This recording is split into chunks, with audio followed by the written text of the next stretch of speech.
This has been a particularly difficult time for my family. We tragically lost Elaine's younger sister, Angela, just a few weeks ago. When you lose a loved one, particularly at a young age, there's a certain introspection that accompanies the grieving process. Perhaps it is God's way of reminding you of your own life's journey, to reprioritize the impact of the world that we will all inevitably leave behind. I turned 82 last week. The end of my contributions are closer than I'd prefer. My career in the United States Senate began amidst the Reagan Revolution.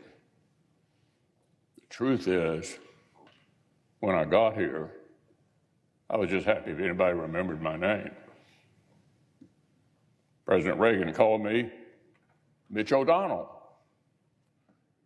Close enough, I thought. My wife Elaine and I got married on President Reagan's birthday, February 6th. It's probably not the most romantic thing to admit, but Reagan meant a lot to both of us. For 31 years, Elaine has been the love of my life, and I'm eternally grateful to have her by my side. I think back to my first days in the Senate with deep appreciation for the time that helped shape my view of the world. I'm unconflicted about the good within our country and the irreplaceable role we play as the leader of the free world. It's why I worked so hard to get the national security package passed earlier this month. Believe me, I know the politics within my party at this particular moment in time. I have many faults. Misunderstanding politics is not one of them. That said, I believe more strongly than ever that America's global leadership is essential to preserving the shining city on a hill that Ronald Reagan discussed. For as long as I'm drawing breath on this earth, I will defend American exceptionalism. So as I've been thinking about when I would deliver some news to the Senate, I always imagined a moment when I had total clarity and peace about the sunset of my work.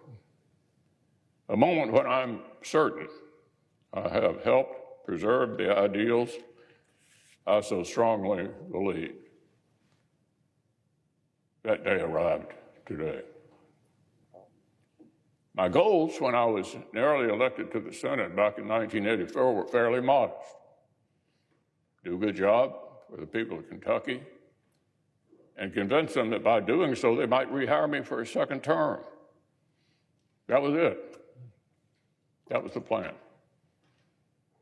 If you would have told me 40 years later that I would stand before you as the longest-serving Senate leader in American history, frankly, I would have thought you'd lost your mind.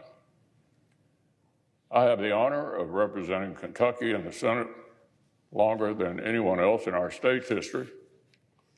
I just never could have imagined that happening when I arrived here in 1984 at 42.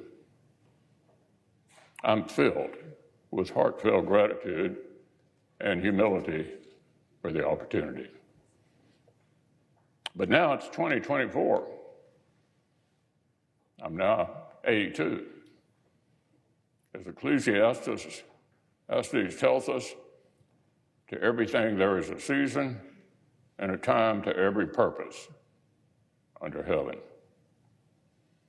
To serve Kentucky in the Senate has been the honor of my life.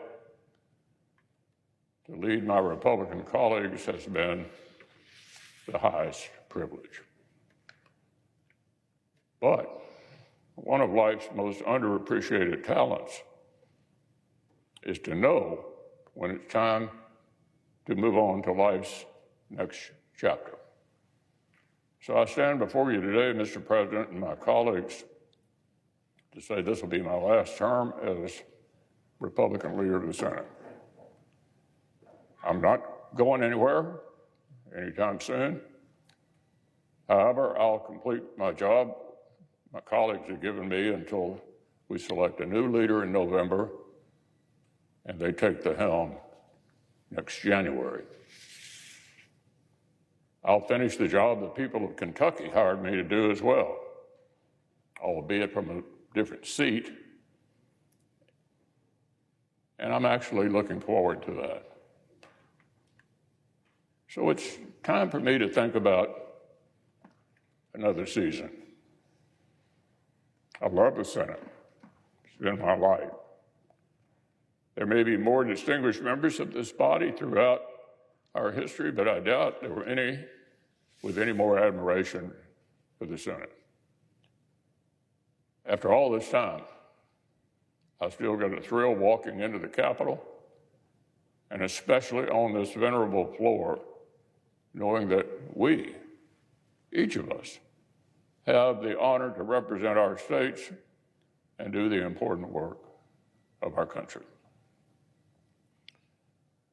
But Father Time remains undefeated. I'm no longer the young man sitting in the back, hoping colleagues would remember my name. It's time for the next generation of leadership. As Henry Clay said in this very body in 1850, the Constitution of the United States was not made merely for the generation that then existed, but for posterity, unlimited, undefined, endless, perpetual posterity. So time rolls on. There'll be a new custodian of this great institution next year. I won't surprise you to know I intend to turn this job over to a Republican majority leader. I have full confidence in my conference to choose my replacement and lead our country forward. There'll be other times to reminisce. I'm immensely proud of the accomplishments I've played some role in obtaining for the American people. Today is not the day to discuss all of that, because as I said earlier, I'm not going anywhere anytime soon. There are many challenges we must meet to deliver for the American people, and each will have my full effort and attention.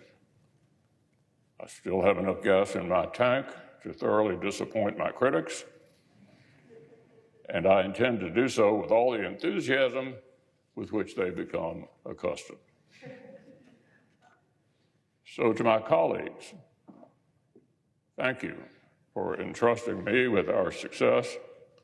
It's been an honor to work with each of you. There'll be plenty of time to express my gratitude in greater detail as I sprint towards the finish line, which is now in sight. I yield the floor.